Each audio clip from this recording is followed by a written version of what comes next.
তেসরা সেপ্টেম্বরে বড় চমক দিতে প্রস্তুত লঞ্চ হবে মারুতি সুজুকির প্রথম ইলেকট্রিক গাড়ি।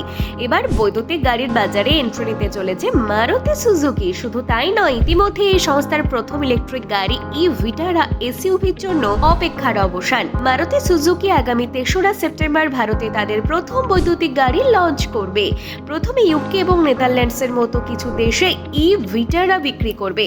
শুধু তাই নয়, কোম্পানি এই মডেলের উপর 10 বছরের ওয়ারেন্টিও প্রদান করবে। একবার চার্জে এই এসইউভির রেঞ্জ প্রায় 500 কিলোমিটার হবে। গাড়িটিতে রয়েছে ওয়্যারলেস চার্জার, 10.25 ইঞ্চির ডিজিটাল ইনস্ট্রুমেন্ট ক্লাস্টার, 10.1 ইঞ্চির ইনফোটেনমেন্ট টাচ স্ক্রিন, এছাড়া ইন কার কানেক্টিভিটি প্রযুক্তি, single zone auto climate control, PM 2.5 air filter, ventilated front seat. Maruti Suzuki e ভিটারার প্রত্যাশিত দাম। এই প্রসঙ্গে জানিয়ে রাখি যে মারুতি সুজুকি ই ভিটারার সিগমার 49 কিলোওয়াট ঘন্টা এক্স শোরুম দাম প্রায় 18 লক্ষ টাকা থেকে শুরু।